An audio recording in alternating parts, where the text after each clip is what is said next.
Medio interno y metabolismo de lipoproteínas. Medio interno y homeostasis. Definición de medio interno. La homeostasis es la condición de equilibrio del medio interno, gracias a la interacción continua de los múltiples procesos de regulación corporal. Es un proceso dinámico. El estado de equilibrio puede modificarse dentro de estrechos márgenes compatibles con la vida, en respuesta a condiciones cambiantes. Cada estructura, desde el nivel celular hasta el de aparatos y sistemas, contribuyen a mantener el medio interno dentro de sus límites normales. Como punto número 2 tenemos la importancia en la homeostasis.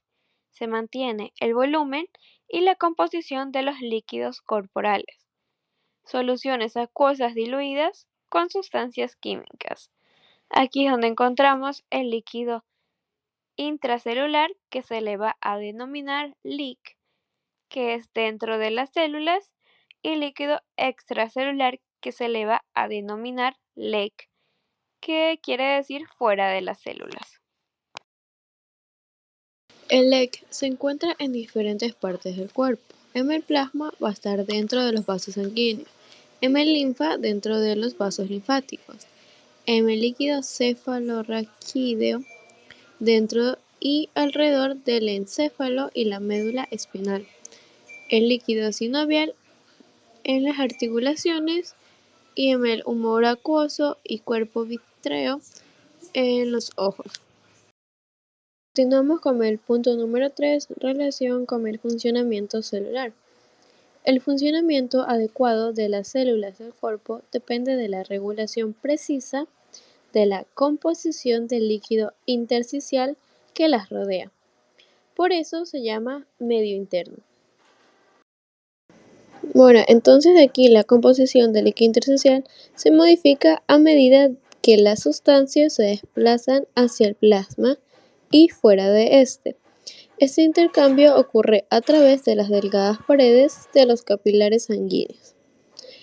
El movimiento bidireccional a través de los capilares aporta a las células glucosa, oxígeno, iones, entre otros componentes. Elimina desechos como el dióxido de carbono, entre otros. La idea clave de todo esto es que el medio interno permite la vida celular como tal. Corporales. En esta tenemos como primer punto compartimentos del cuerpo. En esta encontramos el intracelular, el líquido dentro de las células, que se encuentra dentro de las células. Tenemos el extracelular, que es el líquido que se encuentra fuera de las células.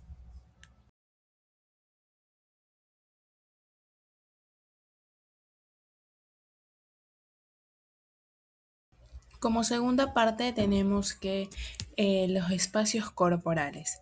Tenemos como primer punto los compartimentos del cuerpo. Tenemos el punto intracelular, que es el líquido dentro de las células.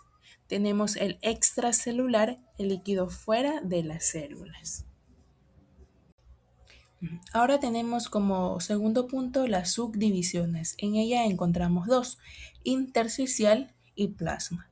En la intersticial, el líquido se encuentra entre las células, como podemos ver en la imagen, y en el plasma, el líquido está dentro de los vasos sanguíneos, tal cual como lo muestra la imagen. También podemos recalcar la importancia fisiológica que tienen estos espacios corporales.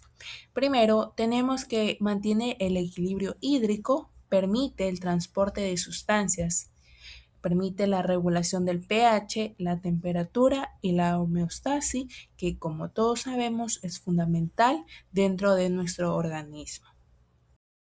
Y por último tenemos un ejemplo acerca de la distribución de líquidos. Tenemos que en el espacio intracelular aproximadamente está en 2/3 del agua corporal total. En el espacio intersticial tenemos que está aproximadamente en 1/4 del agua corporal total, y en el plasma aproximadamente 1/20 del agua corporal total. ¿Qué es el medio interno? Este es el líquido que rodea todas nuestras células y gracias a él las células pueden vivir porque por ahí reciben oxígeno, nutrientes y eliminan desechos. Se dice que es dinámico porque está en constante movimiento, es decir, todo el tiempo hay entrada y salida de sustancias. Por ejemplo, cuando comemos, los nutrientes pasan a la sangre y luego a las células, y al mismo tiempo las células eliminan lo que ya no se necesita. El cuerpo trata de mantener condiciones estables, como la cantidad de agua y la temperatura. Si estos valores cambian mucho, el cuerpo no va a funcionar bien, por eso siempre busca mantenerse en equilibrio. A lo mencionado se le conoce como mantenimiento del equilibrio interno o homeostasis, que es la capacidad del cuerpo para mantenerse estable a pesar de los cambios.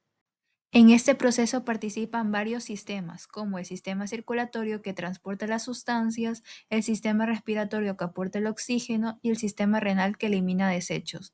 Por ejemplo, cuando hace calor, el cuerpo produce sudor para bajar la temperatura.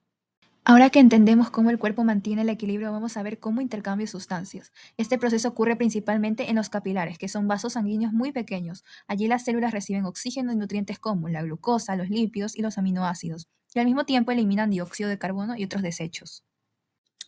Como podemos observar en la imagen, al inicio del capilar las sustancias salen hacia los tejidos. A esto se le conoce como filtración.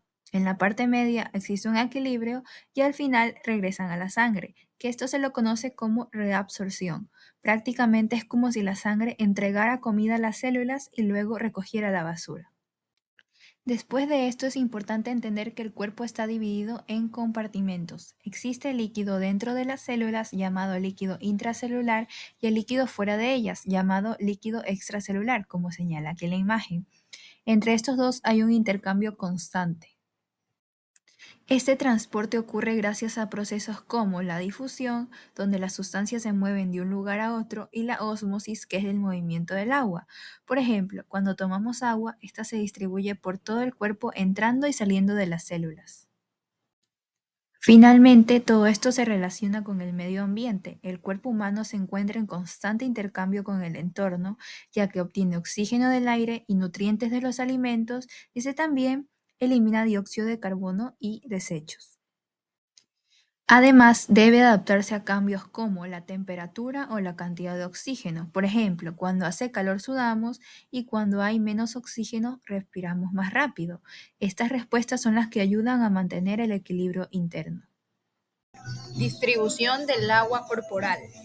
¿Qué es el agua? El agua es esencial para la vida ya que participa en funciones principales como el transporte de nutrientes, eliminación de desechos, regulación de la temperatura y el funcionamiento celular. Factores que influyen. La edad. Los bebés y los niños tienen mayor cantidad de agua corporal porque su cuerpo tiene menos grasa y más contenido líquido. A medida que envejecemos, el porcentaje de agua disminuye, ya que se pierde masa muscular y aumenta la grasa corporal.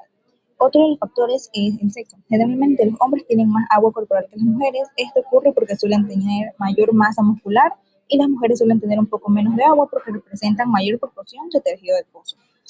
Y por último, composición corporal. El músculo contiene mucha agua, mientras que la grasa contiene poca. Es decir, una persona con más músculo tendrá más agua corporal y una persona con más grasa tendrá menos agua corporal. Ahora, distribución del agua corporal. Ese porcentaje de agua no es igual en todas las personas, ya que depende de varias características, como la edad, el sexo y la cantidad del músculo de grasa, como se mencionó anteriormente. Además, el agua no está en un solo lugar, sino que está distribuida en dos espacios principales: el líquido intracelular o líquido LIC, que es el agua dentro de las células, y el líquido extracelular, que es el LEC, es el agua fuera de las células, como en la sangre y entre los tejidos. Entonces se entiende que a mayor músculo en nuestro cuerpo es más cantidad de agua y a mayor grasa o tejido adiposo tendremos menos agua. Ahora, movimiento de agua entre compartimentos. Como sabemos, el agua está en constante movimiento dentro del cuerpo para mantener el equilibrio interno, en este caso la homeostasis. El principal mecanismo es la osmosis, que ocurre cuando el agua se mueve hacia donde hay mayor concentración de sustancias disueltas. Por ejemplo, si una célula pierde agua, el cuerpo busca equilibrar esa diferencia moviendo agua hacia ella.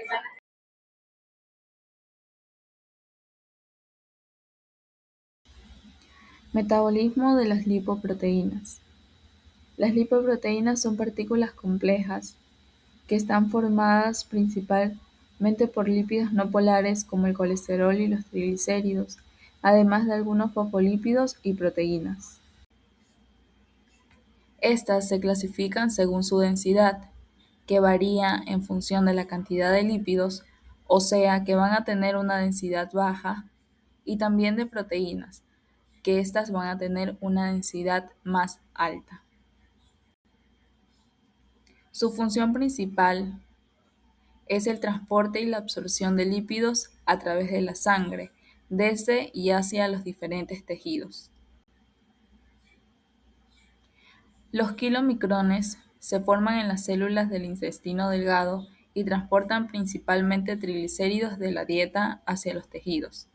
Circulan por la linfa y la sangre, donde liberan ácidos grasos gracias a la acción de una lipoproteinipasa activada por la ApoC2, permitiendo su uso o almacenamiento. Las VLDL se forman en el hígado y transportan triglicéridos endógenos hacia los tejidos. Al circular, la ApoC2 activa la lipoproteinipasa, liberando ácidos grasos para su almacenamiento en adipocitos o uso energético en el músculo. Continuamos con las LDL.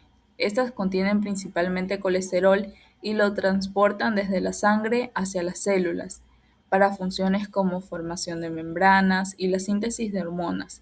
Se unen a los receptores mediante la ApoB100 y entran por endocitosis.